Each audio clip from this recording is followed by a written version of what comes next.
Hello, everybody. I'm Chandler, And I'm Celeste. and this is. True North Terror. I forgot to say it that time. Oh my god. That's okay.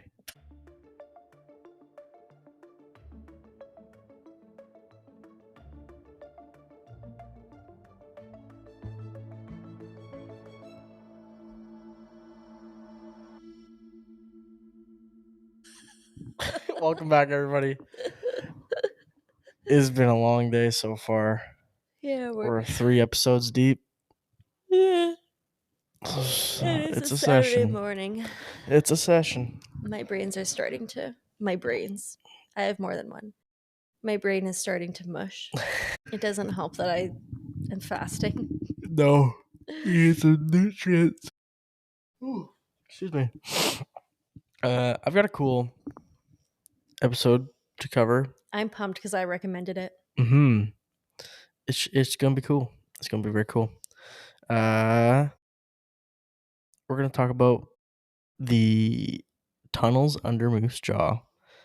Some Prohibition, Al Capone ties. It's pretty cool. Let's get into it. So cool. Moose Jaw is A place in Canada. a place in Canada. Wait, is I didn't write it down. I'm an idiot. It's in Alberta. Yeah, but it's in Saskatchewan. Oh. No, yeah, it's in Saskatchewan. Well, I told you failed geography. I told y'all I wasn't good at geography. Moose Jaw is past Regina. Like if you're going west, it's past Regina, but like about a quarter of the way to Calgary from Regina. Halfway. It's 6 hours and 14 minutes from us. It's the halfway point from Winnipeg and Calgary. Very small town. Pretty cool. I think Dad and I stopped there when we drove to BC, just for like a quick look around type thing. Beneath Moose Jaw, there's what the fuck? Where am I? Oh, I haven't had to read yet today. You should have left it in the 19-point font. Yeah, this is too small. Where am I? Beneath the streets of Moose Jaw, there's a story of hidden chambers, dark passages, smuggled whiskey, whispered danger, and the story of Al Capone. He's probably like he's got to be the most prolific person from the Prohibition the most era. Famous Prohibition era. Yeah, like, for sure. Capone and who else? I don't know. Let's see if I Google Al Capone, who else comes up? No one really. No. Who's the one who escaped Alcatraz? I don't know. Who escaped? Azkaban. Who escaped Alcatraz? Was it Capone? Frank Morris and brothers John and Clarence Anglin. I don't think it has. In 1962. I feel like Capone. I don't know. Anyways, that's what we're reading for. Oh, excuse me. Today we're going to just talk about the tunnels. We'll talk about the rumors, myths, the facts, and just kind of go over the timeline of Moose Jaw's early settlement, its Chinese immigrant community, its rise as a rail hub and filtration with vice economies, and the swirling legends that connect this place to one of the most infamous criminals of the American 20th century, Al Capone. Scarface. Yeah. Hopefully you guys are ready for this. I'm not quite, but we're getting into it. Slow start. To understand Moose Jaw's tunnels, you have to understand Moose Jaw itself. The city sits in south central Saskatchewan, positioned along the Moose Jaw River, but its real backbone wasn't the river, it was the railway.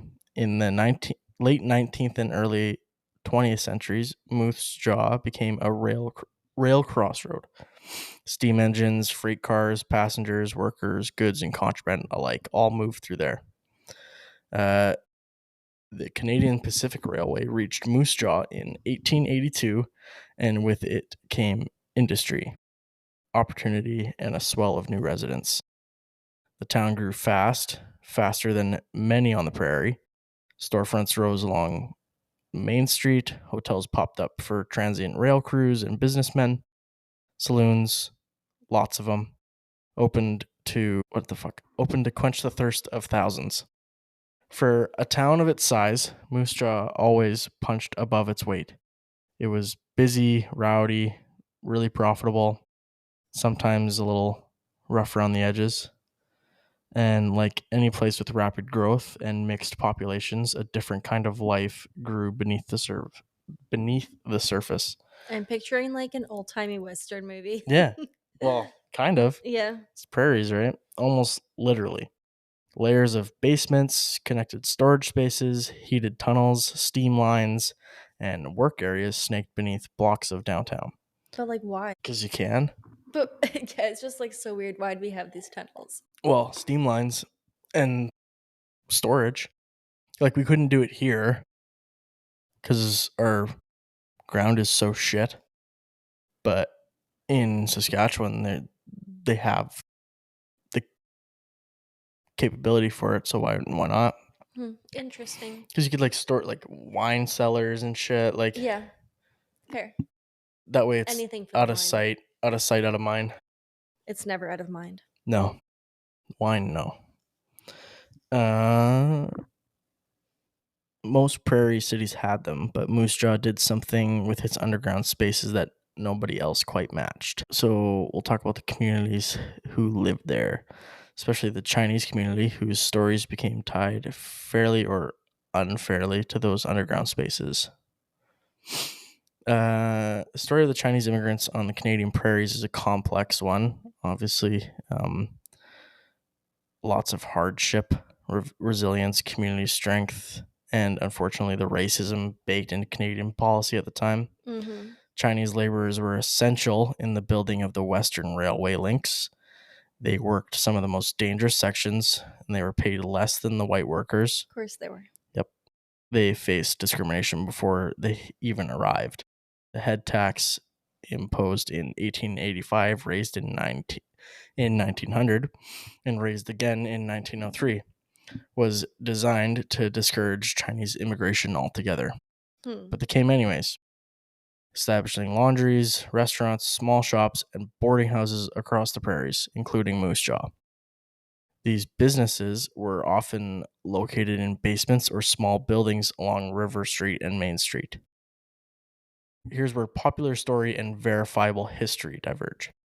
A long-standing legend claims that Chinese immigrants in Moose Jaw lived underground, literally, like in the tunnels, hiding from racist attacks and early law enforcement, emerging only at night to work. That's so sad. It sounds very sad and like a pretty crazy story, but historians have found little concrete evidence that the Chinese community lived full time in the tunnels.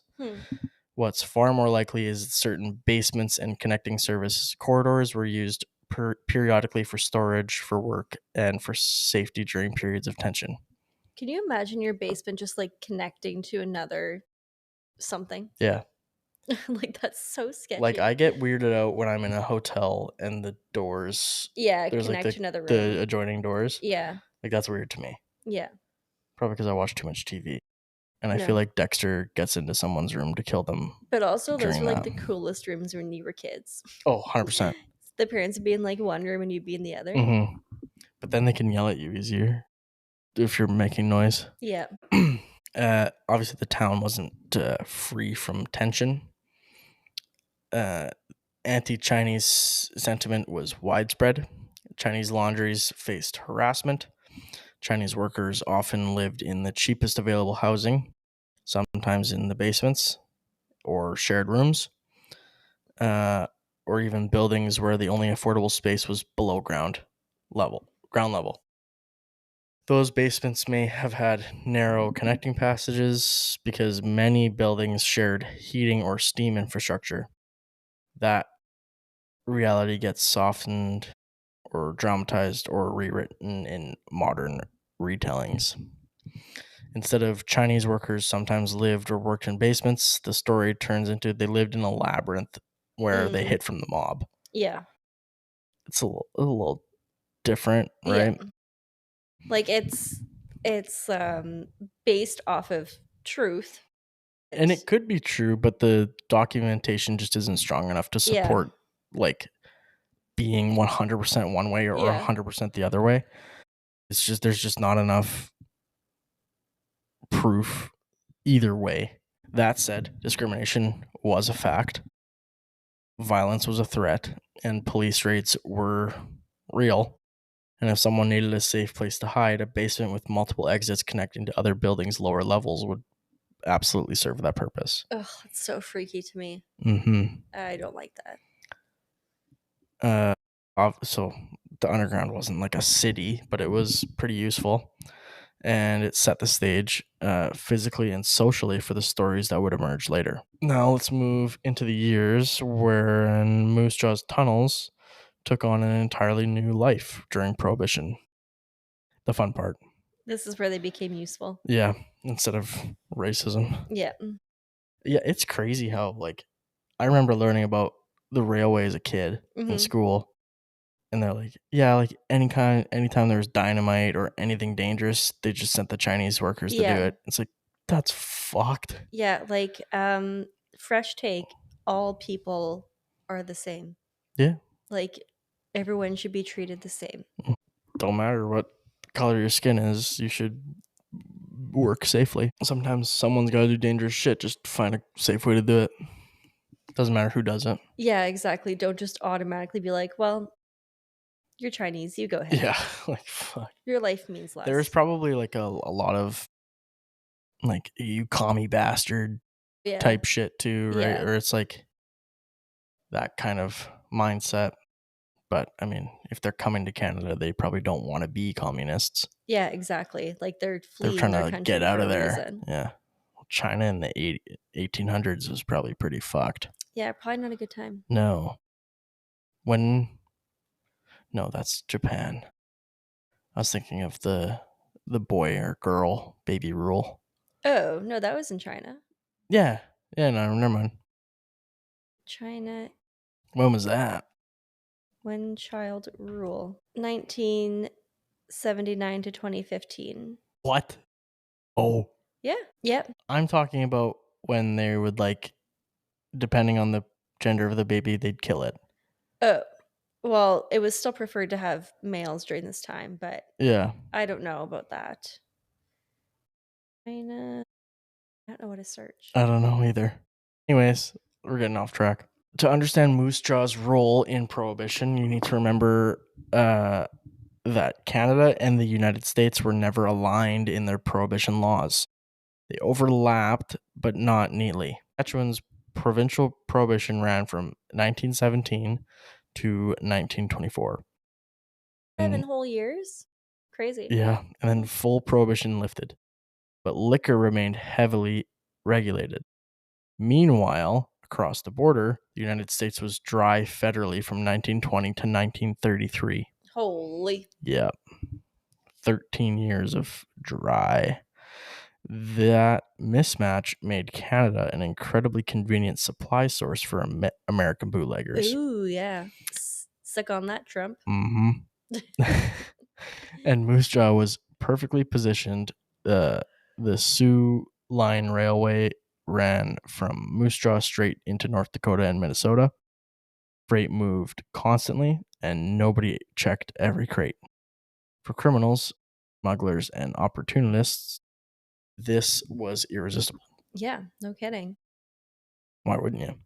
Liquor could be produced legally in Canada under certain conditions. It could also be diverted, hidden, mislabeled, siphoned off, or stolen or produced illegally in prairies still hidden in barns, sheds, or basements. It could be stored temporarily in cellars and, yes, in the tunnels. River Street was notorious in the early 20th century. Saloons, gambling rooms, brothels, boarding houses. It was the entertainment strip. The police rail crews blew off steam, and any place with vice draws organized crime, petty criminals, and those looking to make money outside the law. So by the early 1920s, Moose Jaw was already a city with the Chinese community with underground connected basements. thriving entertainment district, a railway connecting Canada to American demand, local officials who were sometimes willing to look the other way, a physical underground that existed in some form, and a national moment that created enormous profit for alcohol smugglers. Put all that together and you have a recipe for myth making. But before the myths grew, there were facts. Moose Jaw was a rum running hub. Liquor moved through there. Like, no doubt about it. Yeah. Smugglers operated here. Bootlegging operations existed in the basements and backrooms of hotels, boarding houses, and shops. And where there are opportunities, criminals appear. Some were local, some were from other provinces, and allegedly some came from south of the border. This brings us to the most enduring legend of Moose Jaw's history. The name Al Capone hits hard even now. It conjures images of Chicago streets, Tommy guns, speakeasies, extortion rackets, cigar smoke, fedora-shaped eyes. What the fuck? I want to go to a speakeasy. Those would be so cool. Mm-hmm. Like, I've seen a bunch of videos where they're like hidden entrances and shit. There's one or two in Winnipeg, but yeah, like you have to figure out where they are. If you know, hit us up. Yeah. Moose Jaw, small prairie city in Saskatchewan. How could Capone possibly be connected? Because he needed that liquor. Oh yeah, that liquor. Well, there are reasons the story took hold. Compelling reasons. Let's begin with what was happening in Capone's world during the 1920s. Capone needed alcohol, and a lot of it. His Chicago outfit was built on the lucrative bootlegging empire created during U.S. Prohibition. He controlled breweries, distribution routes, speakeasies, and supply chains across the Midwest, but he could always use more product, especially if it allowed him to undercut rivals. Canadian whiskey was incredibly popular in the United States. Brands like Seagram's and Canadian Club were in high demand. Canadian Club. And while much of the large-scale whiskey supply came from central Canada, smuggling networks existed all along the border, everywhere from Windsor, Detroit, to the prairies. Moose Jaw, with its rail connection, became one node in that larger network. Now, the first claims of Capone's presence in Moose Jaw come not from contemporary newspapers of the 1920s, but from later recollections is told decades after by locals who believed their parents or grandparents had seen him. Some claimed he stayed in the tunnels. Some he hid there after a gunfight in Chicago. Some said he ran operations out of a particular hotel. Some said he owned property in the city. Others said he personally directed rum running operations through the Sioux Line. Most of these stories are unverified, and many contradict each other, but the sheer volume of stories is striking. When there's smoke, there's fire. Oh yeah, or at least a really dedicated smoke machine. And that's what makes the Capone connection so intriguing. So there's no like hard archival evidence placing him physically in Moose Jaw. No hotel registry with his name, police record, photography, diary entry. Why would he do any of that? Yeah, train manifest, like literally nothing. Yeah, but like obviously he's not going to just put his name on everything, be like, yes, I was here. But you'd think someone would get a picture of him. Yeah, but not if he was like working hiding in the around tunnels with like only people he trusted. And also like what year is this? 20s. They had photography. Yeah. It was like not as easy as it is now. They're not just pulling out a cell phone and sneaking a picture. It's glass pane. Yeah, like it's a lot harder to get a picture of someone. Did they have portable cameras in 1920? Hold on. No. Pocket Kodak first series camera was a folding camera produced from 1922 to 1931. Okay. Like to me, I just picture cameras. Like when you had to stay still for 5 minutes when the picture is getting taken. Yeah. Even with no hard evidence, the stories persist. lots of them from a bunch of different people and across different decades. Some with plenty of detail, others pretty vague. And it varies. Some are told like it's 100% fact, and some say, well, maybe, allegedly, right? Right. But one of the most common narratives claims that Capone used Moose Jaw as a safe hideout, a place to lay low when heat intensified in Chicago, a place where he could vanish into the tunnels and where nobody would think to look for him. Yeah, that's fair. So yeah, why would he put his name on a hotel or a train No. manifest? Another story claims he was treated by a doctor in Moose Jaw after sustaining an injury. Another describes him getting a haircut from a local barber. Or describes meetings with local bootleggers in basements. Each story alone can be dismissed, but like there's a lot of stories. Mm-hmm. Possibility is there, but it's not proof. So the history gets a little bit messy.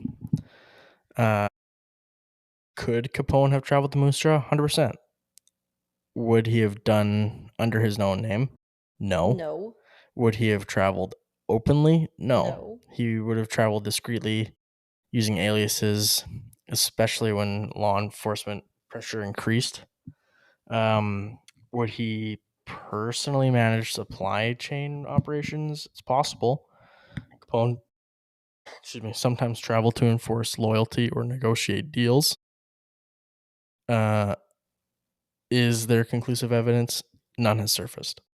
The legend lives, but because it's plausible, but not verified. I'm choosing to believe it. It's cool. To understand whether Capone could have used the tunnels, we have to confront a difficult truth about the tunnels themselves. The modern tunnels of Moose Jaw attraction is heavily dramatized. The tunnels you see today, the ones toured by thousands of visitors every year, are a combination of original basements, reconstructed spaces, connected cellars, restorations, modifications to create a coherent tourist experience. There's not a single massive sprawling labyrinth, and there never was. But that didn't mean that doesn't mean nothing happened underground. It just means like It's been like, it's just not like the fucking like it's everything's connected yeah, as a lot of people say. Um it's been dramatized yeah, big time. to be an attraction.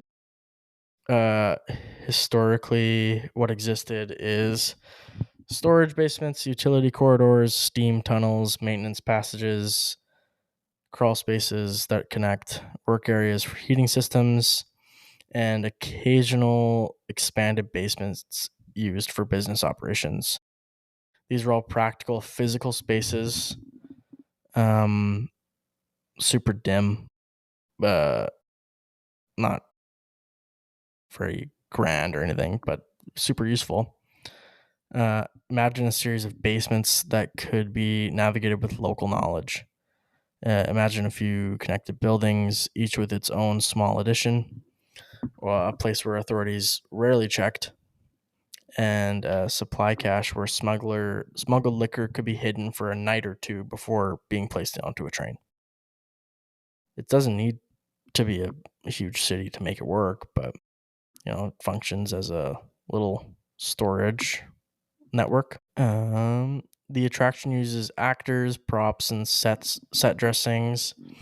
It combines threads of history into cohesive narrative, and while it is based on real events, it takes a lot of creative license.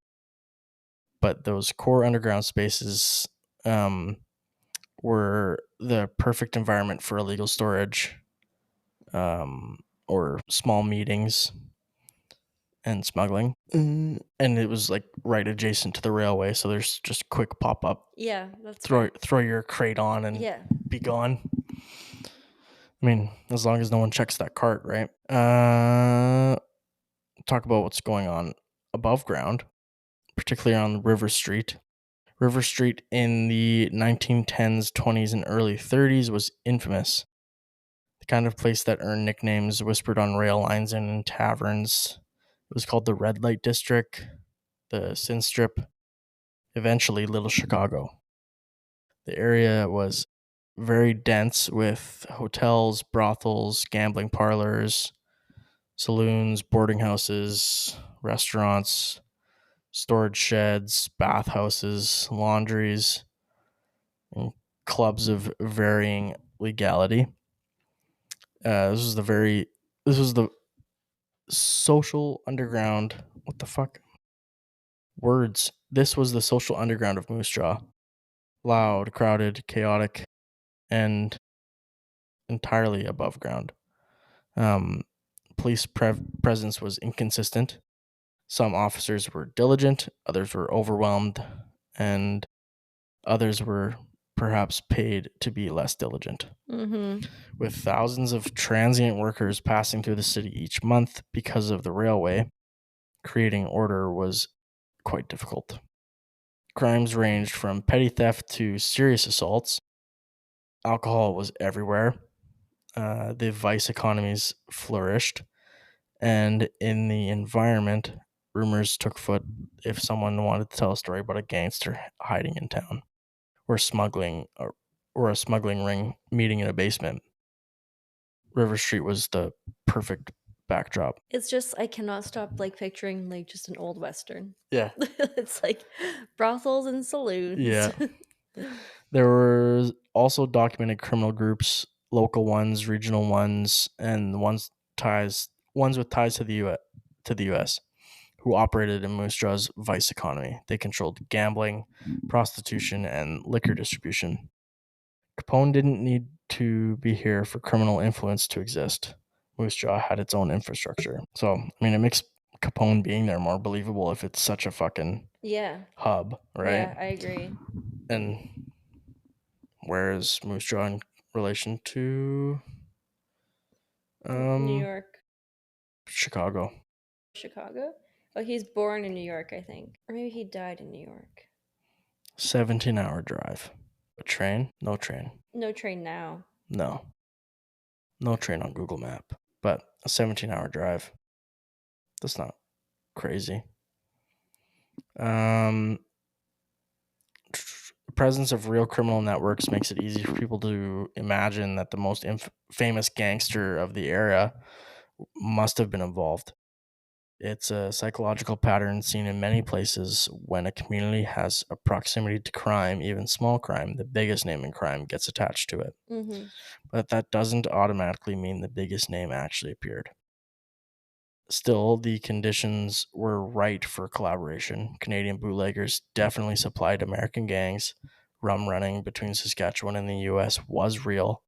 Regional criminal networks did have cross-border ties, and Moose Jaw's tunnel provided a consistent physical setting for those relationships. I feel like why wouldn't it be Al Capone? Yeah, why wouldn't he be there? Yeah, like Why wasn't he a part of it? Yeah, like if he was like one of the people that was smuggling alcohol and stuff, like why wouldn't he go to somewhere that was like one of the main hubs? Yeah, so rum running on the prairies was different from rum running in coastal areas. On the coasts, smugglers used boats to move liquor into the United States. On the prairies, it was trains, trucks, and horseback couriers. Moose Jaw's position along the Sioux line made it a perfect staging point.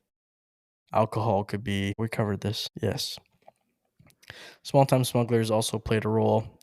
Individuals would transport liquor across the border by car or wagon. The prairies are vast, sparsely patrolled, and unforgiving, but they're also perfect for illicit transport. The large horizon makes spotting law enforcement easy. Back roads, coulees, and farm properties provided cover. Bootleggers hid crates in grain shipments, inside farm equipment, in false bottom wagons, and occasionally inside the luggage of cooperative travelers. Criminals are so smart. Yeah. The harder it is to do it, they'll figure it out. And where the product moved, the money followed. The money often landed in the hands of organized criminals, and by the 1920s, Al Capone controlled the Midwest. If liquor from Saskatchewan was sold in the territories he controlled, it becomes easy to imagine that he managed or visited the supply networks themselves. The legends of Capone and Moose Jaw often involve incredibly cinematic details. Let's walk through the most common ones and assess what's plausible. Legend number 1. Capone lived underground for weeks at a time, running operations from a hidden command center. This is almost certainly a myth.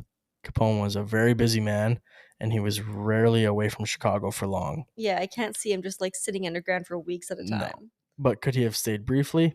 Sure. Yeah, like a weekend getaway. That remains in the realm of possibility. Legend number 2. Capone owned property in Moose Jaw.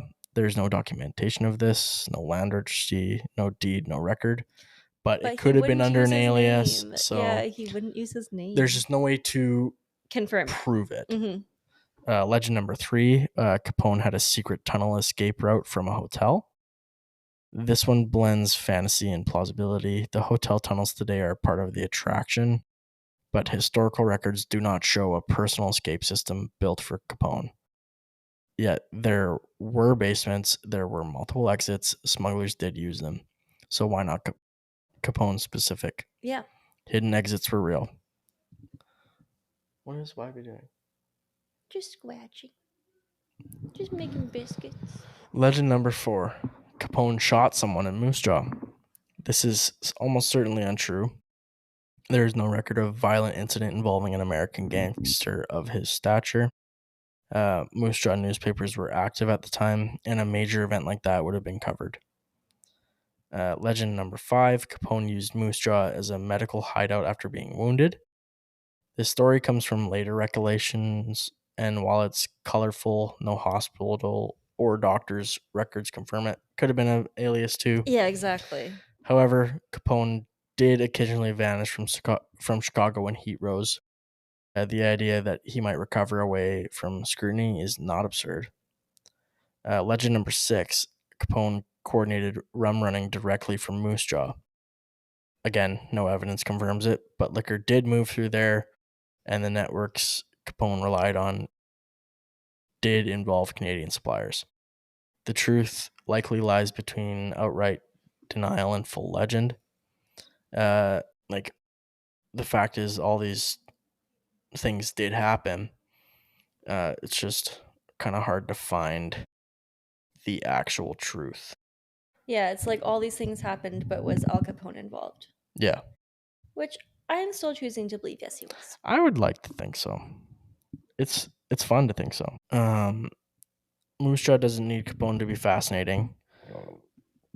Excuse me. The truth is already very rich, but the legend adds just enough glamour and danger that it stuck and became part of the city's identity. Yeah, like it's a tourist spot because Yeah, of the tunnels. it probably adds so much to the economy for the tunnels. Mm-hmm. When people want to believe something, especially something that makes their town unique or infamous, the story becomes harder to untangle. I mean, if someone told, like, Fort Garry Hotel, Yeah. I believe it's haunted because it makes Winnipeg cool. Yeah. Well, 100% it's haunted. Yeah, I think it's just more fun to believe things than not to believe them. Like, why do you have to disprove it, you know? yeah. It's Come like on. Bigfoot. I believe in Bigfoot. Yeah. Why not? Why not? Just makes life more fun. Human memory is unreliable, especially generational memory. Stories told by grandparents become stories told by parents, then retold to children. Yeah, it's like a game of telephone. It's telephone, yeah. Someone elaborated, sometimes simplified, sometimes misremembered, sometimes romanticized. And Moose Jaws, like, it's the perfect environment for myth making, Mm-hmm. right? Like, Yeah, it already has like so many, it has a like real such a cool criminal background. past, Yeah. real tunnels, real rum running, real cross-border networks, real vice, and like a demand almost to be like, hey, you need to talk about us because we're cool. Mm-hmm. And I get it. It's cool. It's stories, right? Everyone tells stories, and to that explosion of interest in gangster culture in popular media Yes. after the 1950s, and Capone becomes the perfect archetype to insert into local lore. Yeah. People didn't pick him at random. They picked the most famous name. Over time, myth and history fuse. Locals grow up believing the story as if it was undeniable fact. Visitors repeat it, Tour guides repeat it. The legend becomes woven into civic identity. I mean, I heard about it, so Yeah, exactly. yeah. You told me about it. Yeah. This isn't unique to Moose Jaw. It happens worldwide, everywhere from pirate caves to haunted houses to places like Roswell. Moose Jaw just happens to have tunnels that make the stories feel tangible. Let's talk about some facts. Underground spaces existed beneath Moose Jaw. We know this. Basements, tunnels, heated tunnels, service areas. Chinese immigrants lived and worked in difficult conditions, sometimes in basements. Fact number 3, Moose Jaw's River Street was a vice district with gambling, prostitution, and illicit alcohol. Sounds so cool. It's like a little Chicago. Yeah. Chicago. Chicago. Fact number 4, Saskatchewan produced alcohol during Prohibition years in the United States. Fact 5, liquor was smuggled from Canada into the US, including via the Sioux Line. Fact 6, American organized crime profited enormously from Canadian alcohol. I wonder what the dollar was like back then. Oh, man. Those are the days. Get a house for $2. Yeah, but I mean, like, wonder what like the U.S. Canadian exchange was. It was probably pretty close. Yeah, It's the worst it's been in forever. it's been downhill. But I mean, shit happens. There are multiple stories claiming Capone visited Moose Jaw, but none are documented in archival sources. Tourism has amplified the Capone connection. So, what does the evidence suggest? That Moose Jaw was absolutely a rum running hub. Criminals, Canadian and American, likely used the city. The tunnels were used for storage and possibly illegal activity that Capone could have visited without leaving written evidence, obviously, but that no definitive proof currently exists. And that's why the legend thrives. It is neither confirmed nor denied, and it sits in the shadows of history, like the tunnels themselves. Some people ask, why does it matter if Capone was here or not? Well, I mean, it makes it a lot cooler. it does. First, because history deserves honesty. Communities should know the truth of their past and not just the marketable version. Second, because the Chinese community's story is often overshadowed by the more glamorous gangster narrative. Yeah, Their struggles were real. Like, that is real, that's fact. factual evidence.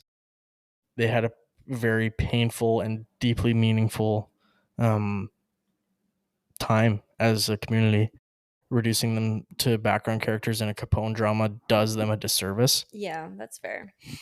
Third, because mythology Mythology. Mythology.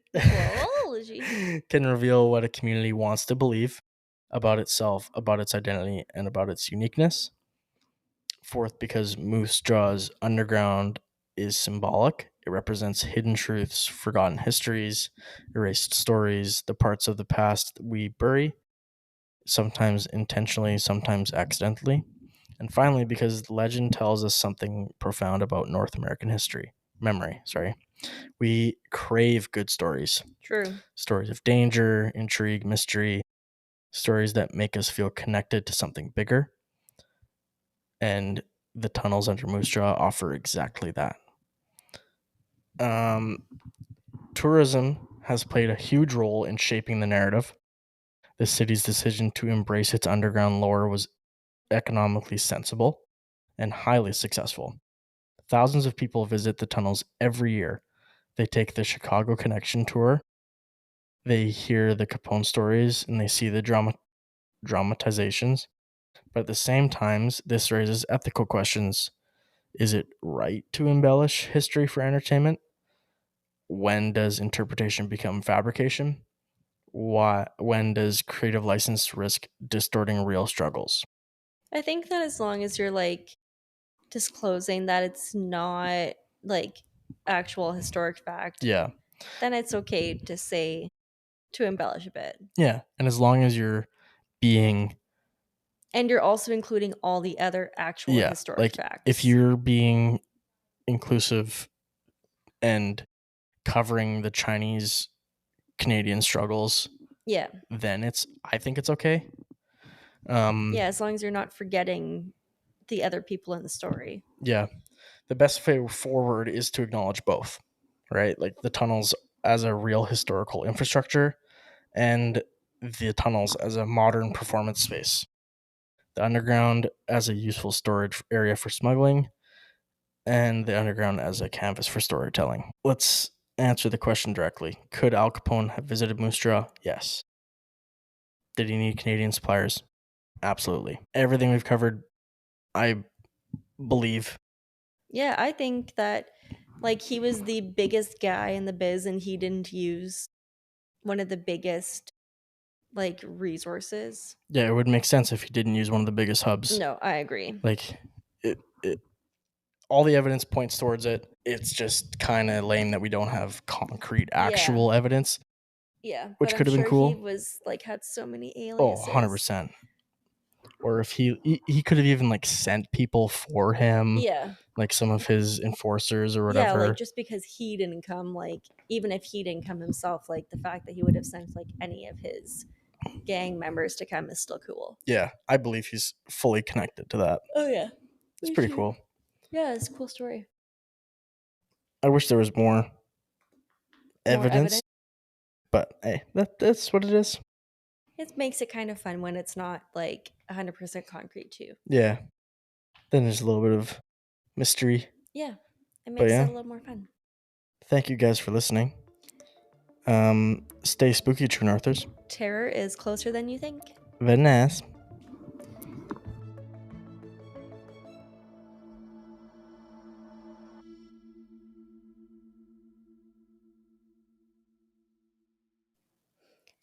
Thank you for joining us for another episode of True North Terror. If you like our podcast, please help us grow by leaving a rating and review. If you have a story you want us to hear, or your own personal story you want to hear on the pod as a listener story, email us at truenorthterrorpod@gmail.com. Join us next week for another episode of True North Terror.